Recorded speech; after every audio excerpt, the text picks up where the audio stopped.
Welcome to Hidden Chapters. This went exactly as planned. That was the problem. Let's begin. The bridge wasn't supposed to exist. Neither was the voice I heard later. One decision changed the mission, and something personal I wasn't ready for. This is one of those stories nobody officially writes down. Patrol days usually blur together. Same vehicle checks. Same route briefings. Same radio discipline reminders. Nothing dramatic, nothing cinematic.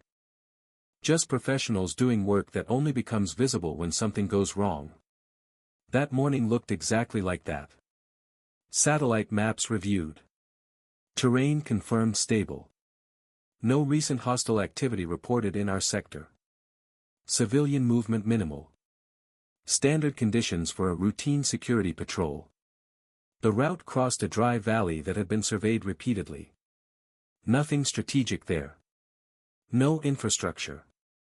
No settlements. Just open terrain used occasionally by shepherds or supply trucks cutting distance. Which is why the bridge made no sense. It appeared gradually as we descended toward the valley floor. First just a shadow line. Then structure. Then unmistakable concrete and steel spanning a shallow ravine that hadn't existed on last week's imagery. I checked the tablet again. Nothing. Zoomed further. Still nothing. The driver saw it next. "That new?" he asked casually.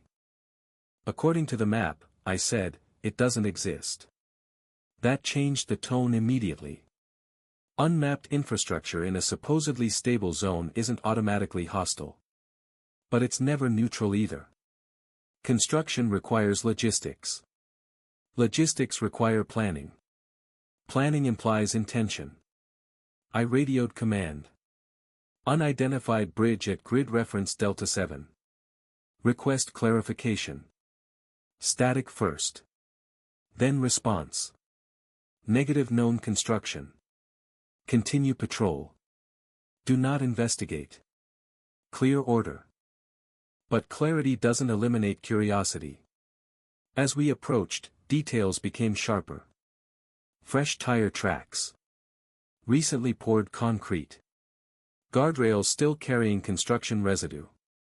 Someone had invested serious effort recently. And not casually. I slowed the vehicle instinctively. Nobody told me to. Nobody told me not to either. Just experience nudging awareness forward.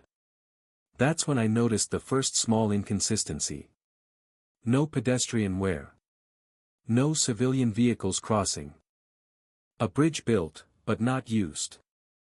That's unusual anywhere. In a remote region, it's suspicious. "Feels staged," our rear observer said quietly. I didn't answer. Because I was starting to think the same thing. Command repeated the order. Continue patrol. No stop. Technically, we could obey perfectly.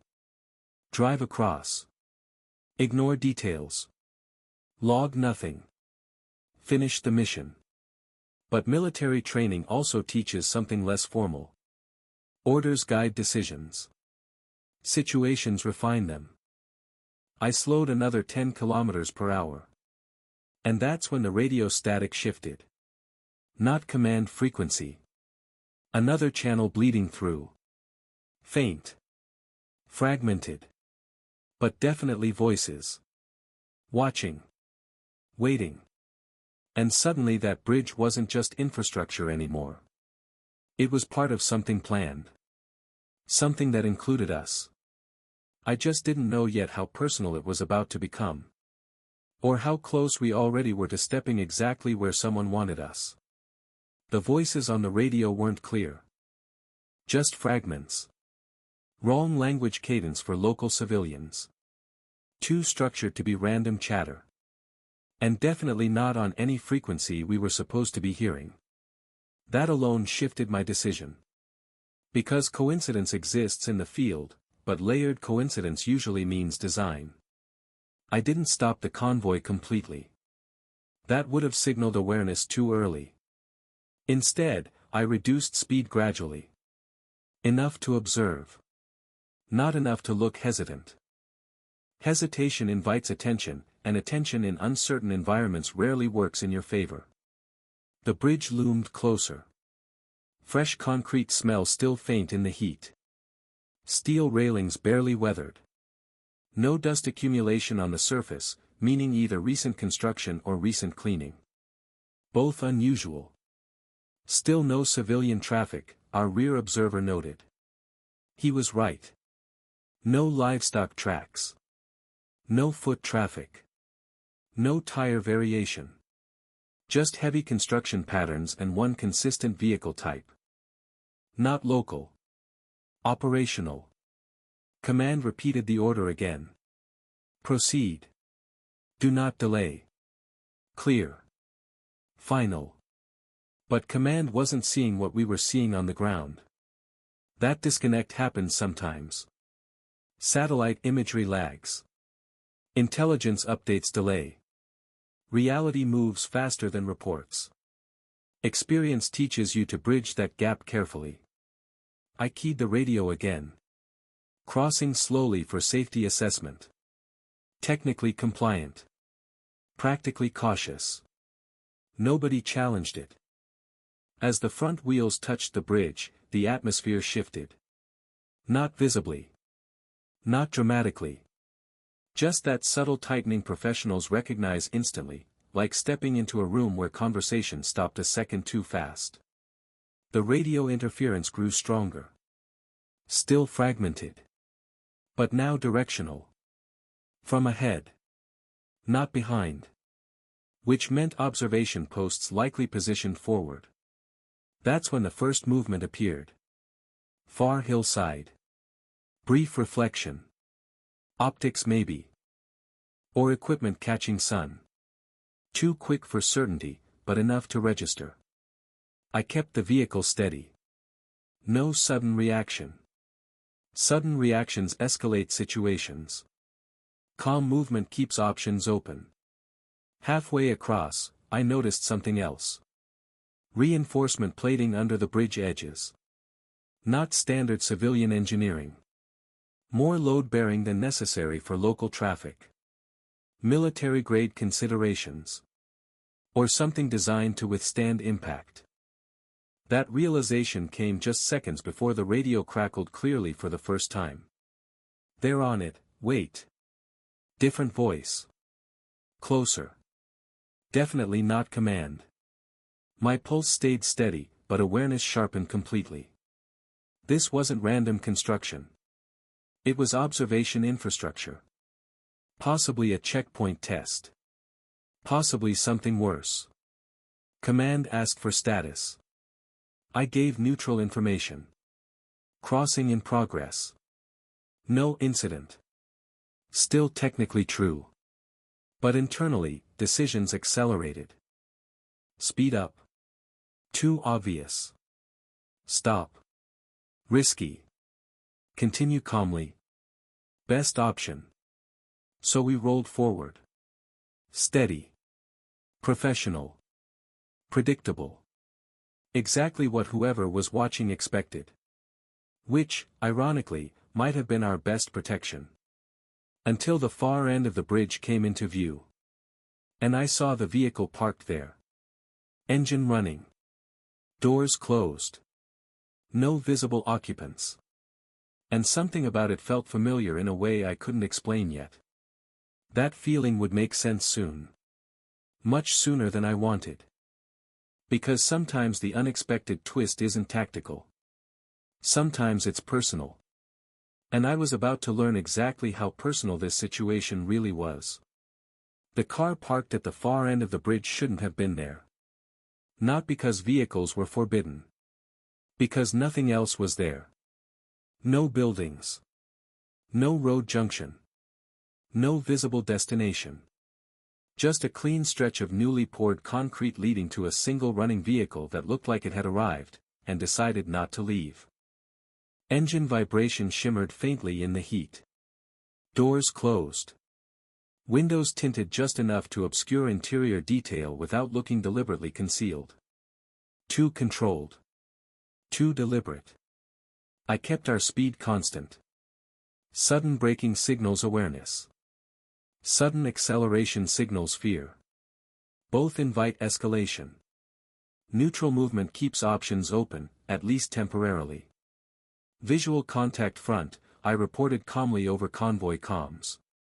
Continue, command answered immediately. No engagement. Again, clear instruction. Again, incomplete information. Because whoever parked that vehicle knew we'd be coming.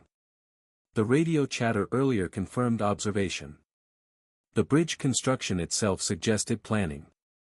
And now this placement created a psychological checkpoint without needing personnel visibly present. Pressure without confrontation. Smart tactic. As we closed distance, details sharpened. The vehicle wasn't local. Tires reinforced. Antenna modifications subtle but professional. Registration markings technically civilian but recently applied. Someone wanted plausible deniability. Our rear observer spoke quietly. Feels staged. He was right again. But staging for what? Surveillance? Intimidation? Or confirmation? I eased slightly left within the lane, enough to give both vehicles comfortable clearance. No aggressive positioning. No avoidance either. Just professional spacing. And then the window lowered. Driver's side. Slow. Controlled. That moment stretched longer than it should have. Training compresses time perception during uncertainty. Every small movement becomes information. I expected an unknown face. Instead, recognition hit first. Before logic. Before analysis. Just instant familiarity where none should have existed. I knew that profile. Hadn't seen it in years. But memory doesn't forget certain things. Family doesn't either. My brother. Younger than me. Civilian contractor background. We'd taken different paths years ago. Friendly distance, not conflict. Just separate lives. Or so I'd believed. He didn't smile. Didn't wave. Just looked directly at me as our vehicles aligned. And spoke calmly enough for radio pickup. You shouldn't have crossed. Not hostile. Not emotional. Just, factual. Which somehow felt worse. Command demanded status immediately. I kept my voice steady. No threat observed. Continuing patrol. Still technically true. No weapons visible. No aggressive movement. Just a familiar face where none belonged. As we passed, he added one more sentence. Barely audible. But now you're involved. The window rolled back up. The vehicle remained stationary. And our convoy moved forward exactly as ordered. Professionally. Calmly. Predictably. But internally, everything had shifted. Because this wasn't just unmapped infrastructure anymore. It wasn't just observation. And it definitely wasn't random. Somewhere between that roadside bridge and that parked vehicle. The mission had become personal. And I had absolutely no idea yet how complicated that was about to get. You don't stop a convoy because of a familiar face. That's the first thing military discipline teaches you. Personal emotions don't override operational stability. Especially not in uncertain environments. Especially not when other people's safety depends on consistency. So I kept moving. Exactly as ordered. Exactly as expected. The bridge disappeared behind us quickly, swallowed by terrain and distance. Radios returned to normal frequencies. No further interference. No visible pursuit. On paper, the patrol remained routine. But inside the vehicle, silence changed. Not nervous silence. Focused silence. Everyone had seen something unusual. Nobody pushed questions yet. Professionals wait for the right moment, not the immediate one. Command eventually requested a detailed update. I gave one. Neutral. Precise. Non-speculative. Unmapped bridge confirmed. Unknown civilian vehicle present. No hostile activity observed. That satisfied the official channel. It didn't satisfy me. Because I knew that vehicle. And I definitely knew the man inside it. My brother had always been pragmatic. Smart. Technically skilled. Worked private security contracting years ago before we gradually lost regular contact. Nothing dramatic, just life diverging. At least, that's what I'd assumed. Now assumption felt naive. The patrol concluded without incident. Back at base, standard debrief followed. Infrastructure anomaly logged. Intelligence review scheduled. Nothing urgent declared. Which meant whatever operation that bridge supported, it was subtle. Quiet. Designed not to trigger immediate response. That worried me more than obvious hostility would have. That evening, my phone vibrated. Private number.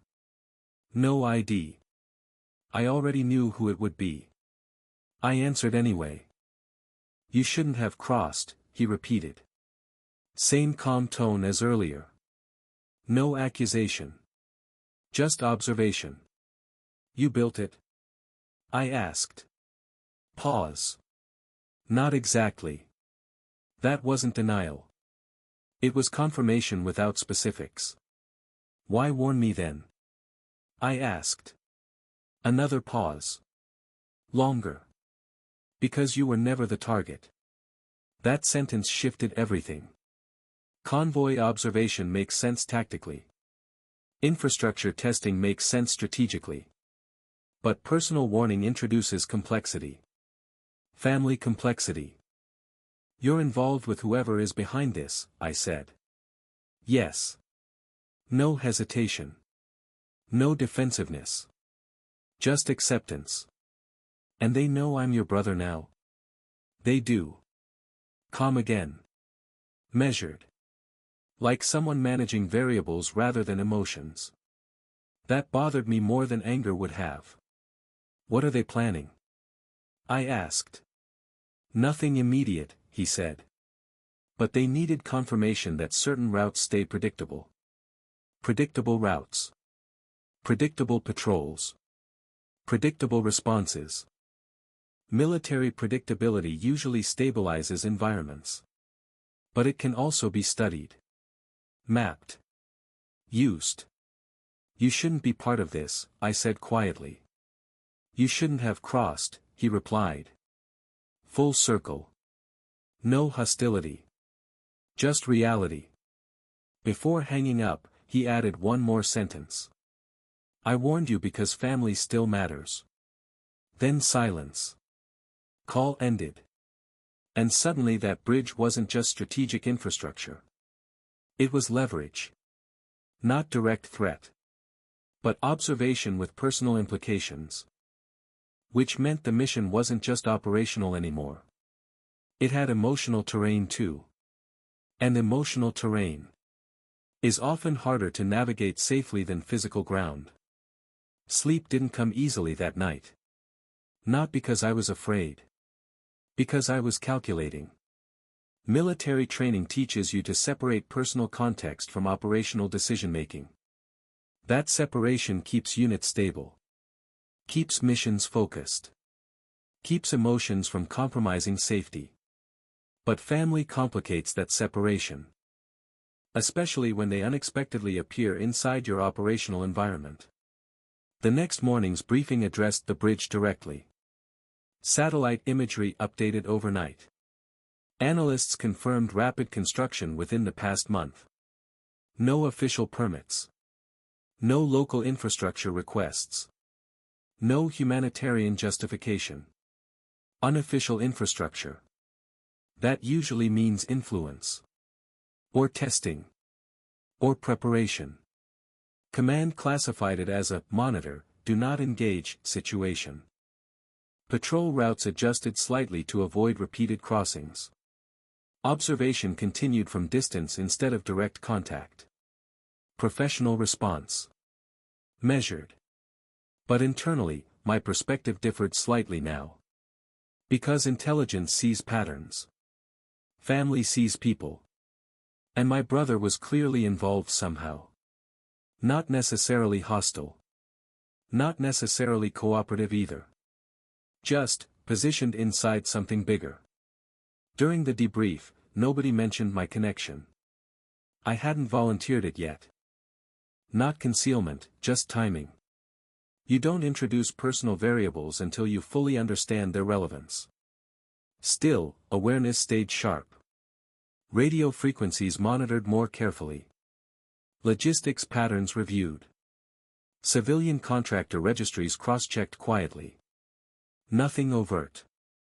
Just situational clarity. That afternoon, another call came. Same private number. You reported it professionally, he said. Not a question. Acknowledgement. That's my job. I know. Pause. Then. They're not targeting you. Or your unit. The bridge is about logistics modeling. Movement prediction. Stability testing. Not comforting. But informative. And you? I asked. I consult. Simple. Direct. Ambiguous. Consulting covers a wide spectrum, from infrastructure assessment to operational planning.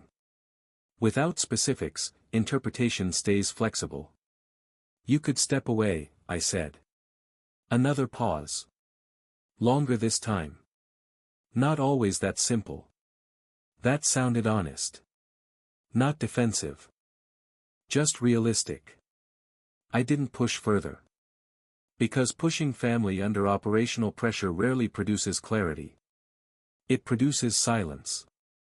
Before ending the call, he added something unexpected. Whatever happens, I won't put you directly at risk. That reassurance felt sincere. But sincerity doesn't eliminate complexity. Back at home later, my wife noticed the shift immediately. She didn't ask for operational details. She never does. She just reads posture, tone, pacing. Family situation. She asked quietly. Yes. She nodded. No drama. No pressure. Just support. That stability matters more than most people realize.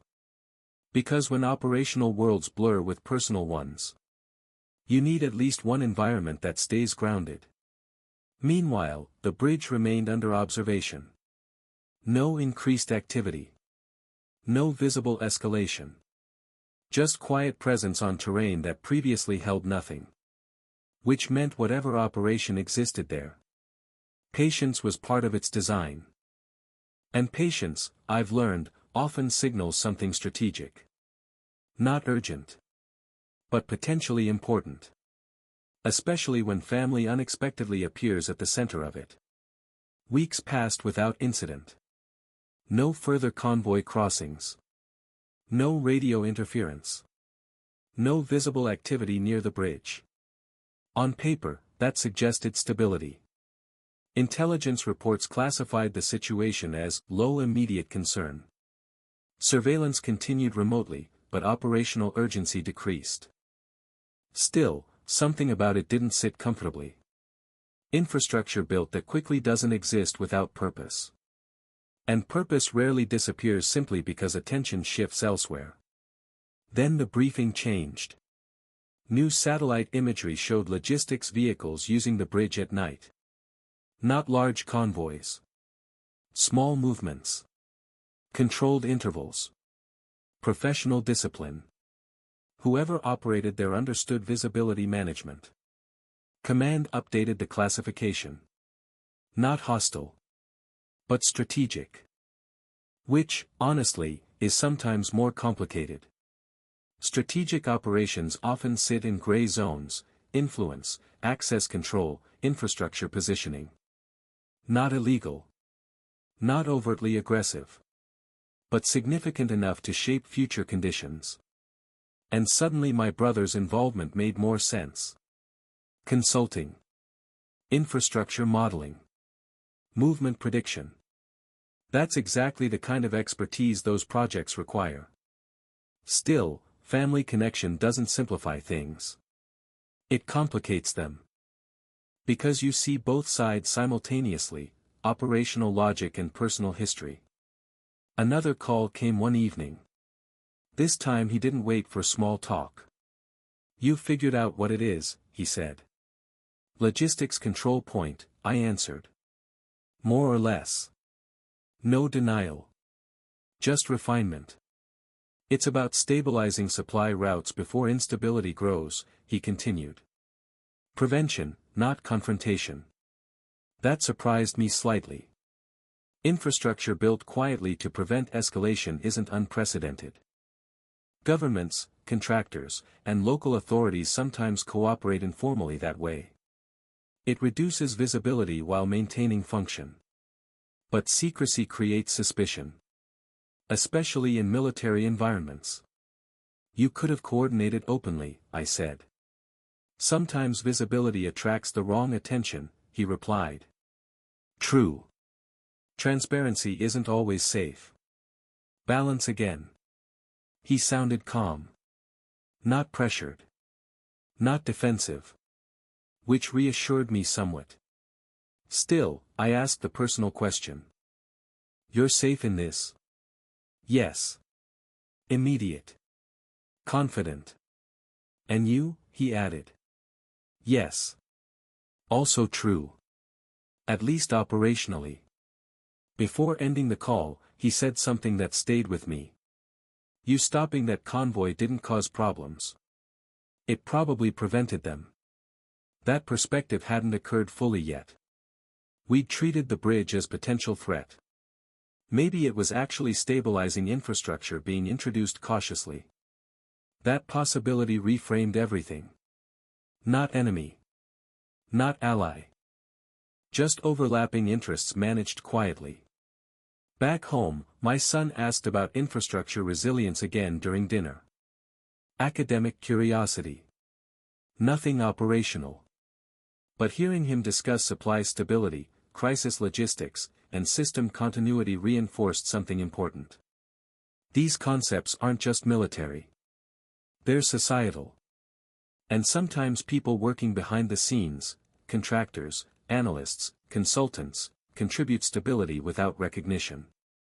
Including family members you didn't expect to encounter professionally. The bridge stayed operational. Patrol routes adapted. No incidents followed.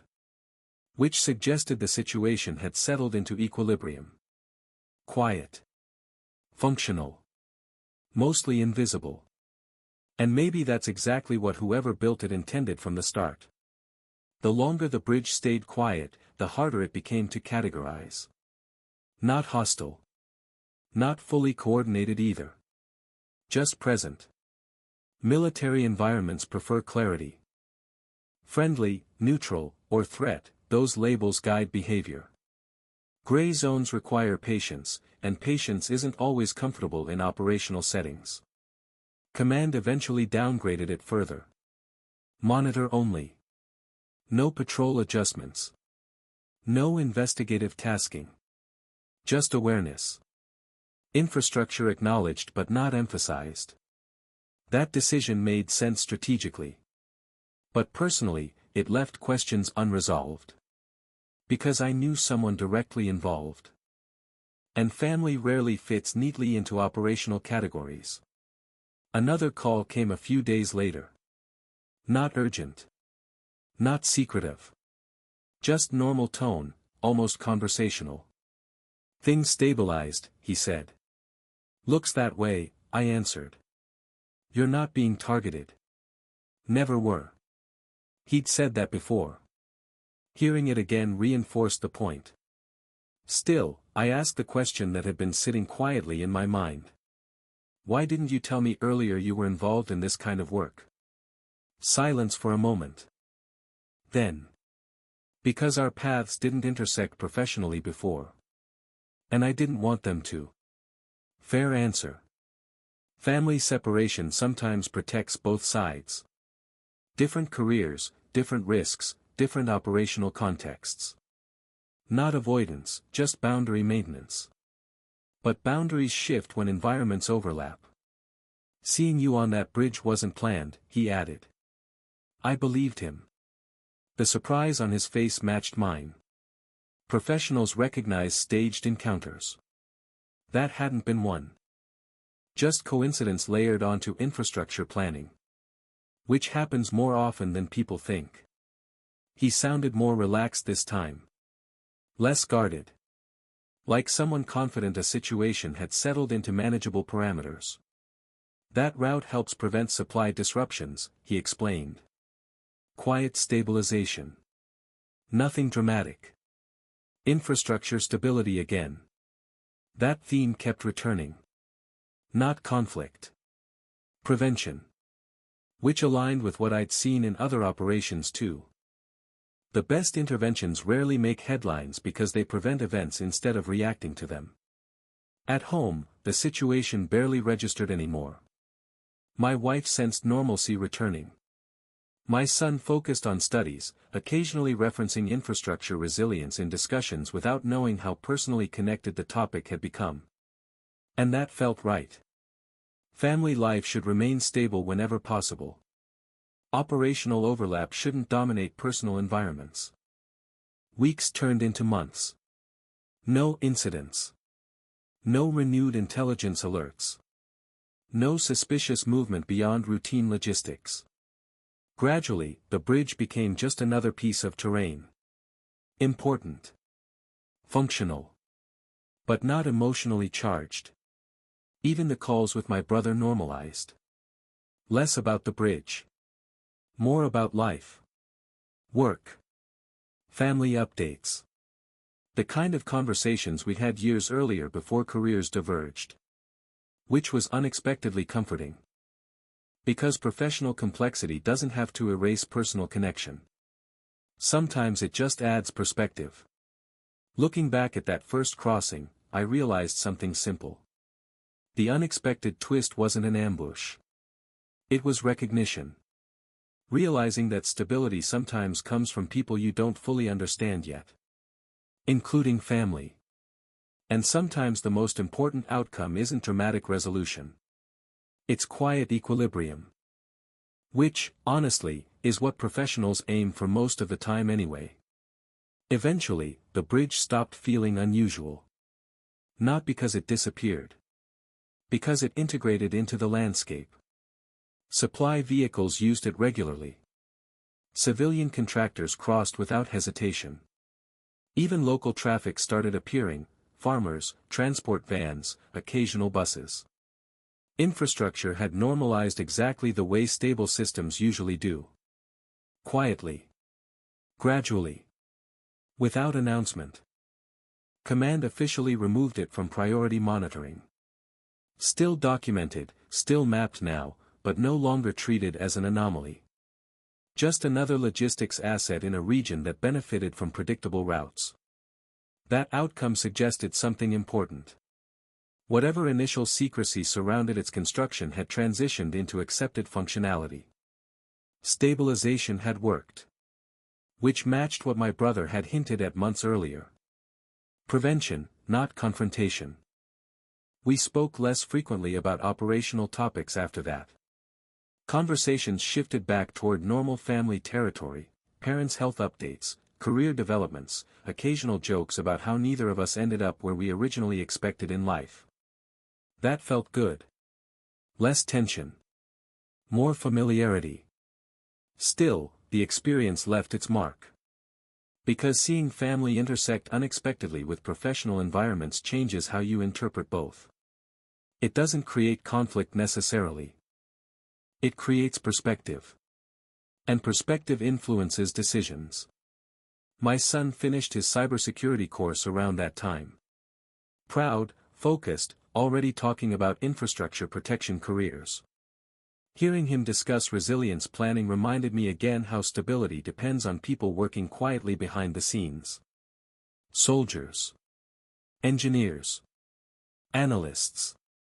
Contractors. Family members you might not realize are contributing until paths cross unexpectedly. My wife noticed the shift too.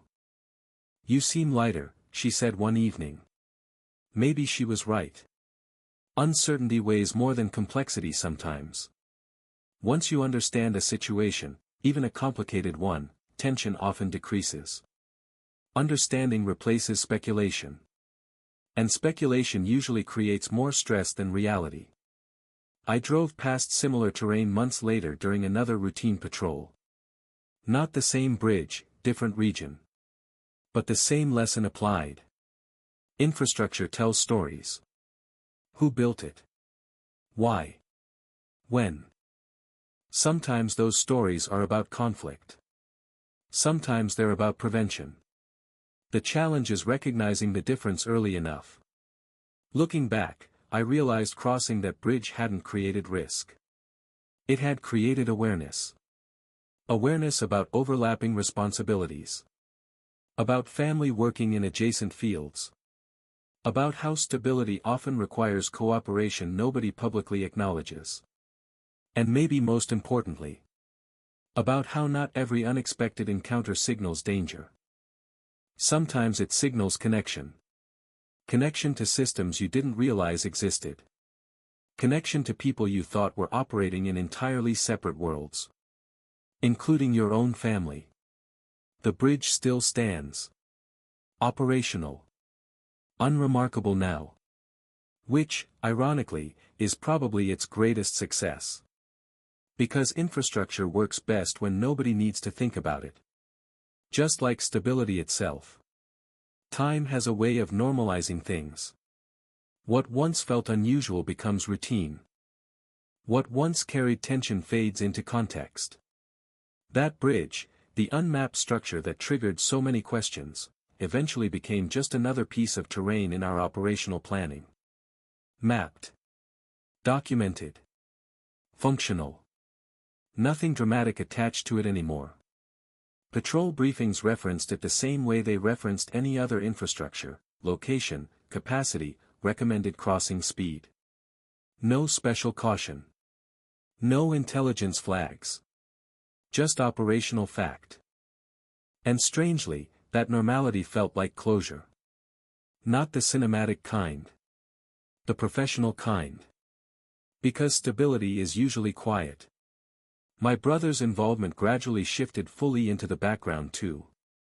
We stayed in contact, but conversations focused on life rather than work. Family updates. Occasional shared memories. The kind of exchanges we'd had before our careers diverged. Which was reassuring. Professional overlap hadn't damaged the relationship. If anything, it clarified mutual respect. Different roles. Similar goals. Both contributing to stability in ways neither of us would have predicted years earlier. At home, things stayed steady. My son moved forward with his cybersecurity interests, increasingly confident in choosing infrastructure protection as a career path. Not influenced by fear. Influenced by purpose. Purpose tends to sustain people longer than adrenaline ever does. My wife appreciated the predictability too. Fewer unexpected operational complications. More consistent routines. Family stability that military life sometimes postpones. That stability felt earned. Looking back occasionally, I'd still think about that first moment on the bridge. The unfamiliar structure. The radio interference. The parked vehicle. The unexpected recognition. At the time, it felt like the start of a potential problem. In hindsight, it marked the beginning of understanding. Understanding that not every hidden project signals threat. Understanding that some operations exist precisely to prevent escalation. Understanding that family members can operate in adjacent worlds without conflict. Those lessons don't show up in mission reports. But they shape future decisions. The bridge itself continued functioning without incident. Supply chains stabilized further. Local civilian movement increased gradually. Economic activity improved in surrounding areas. Indirect impact. But measurable. Which reinforced something important. Infrastructure often prevents problems quietly. No headlines. No dramatic rescues. Just continuity. And continuity is often what communities value most. Sometimes people ask if I regret slowing the convoy that day. I don't. Not because it changed anything dramatically. Because it provided awareness early. Awareness helps professionals adapt. Adaptation maintains stability. And stability protects more people than reaction ever does. That realization settled deeply over time. The story never became famous. Never needed to. It simply became part of professional memory. One example among many where curiosity, restraint, and perspective aligned productively. And sometimes, that's the most realistic ending a story can have. Not explosive. Not heroic. Just quietly resolved. Exactly the way professionals usually prefer. There was no final confrontation. No official announcement. No dramatic confirmation that everything had been resolved. Just time passing, and the bridge continuing to function exactly as infrastructure is supposed to, quietly, predictably, without drawing attention. Which, in a way, was the best possible outcome. Because when stability works, it rarely looks exciting. It just looks normal. Years into service, I've learned that most important decisions don't feel important in the moment. They feel routine. Professional. Necessary. Only later do you realize how much context was hidden behind them. That bridge was one of those moments. At first, it seemed suspicious. Then strategic. Eventually, stabilizing. My brother's role faded into the same quiet background. We stayed family first, professionals second. Separate careers, overlapping values. Neither of us discussing operational specifics anymore, not because of secrecy, but because clarity made it unnecessary. We both understood what mattered. Continuity. Responsibility. And the value of prevention over reaction. At home, that perspective settled in too. My son began working in infrastructure cybersecurity, not chasing excitement, but building resilience. My wife often says the calmness we have now feels more solid than any dramatic victory ever could. She's probably right. Calm is usually built, not won. Sometimes I still drive past remote regions where new infrastructure appears quietly. Bridges, supply depots, communications towers. Most people never question them. They simply become part of daily life. Professionals notice. Not suspiciously. Just attentively. Because infrastructure reflects intention. And intention shapes stability. That first crossing taught me something I didn't fully grasp at the time. Not every unknown structure hides danger. Some hide cooperation. Some hide preparation. And some hide family connections you never expected to encounter professionally. The unexpected twist wasn't an ambush. It was realization. Realizing that stability sometimes comes from overlapping efforts people don't publicly coordinate. Military patrols. Civilian logistics. Private consultants. Family members working in adjacent spaces.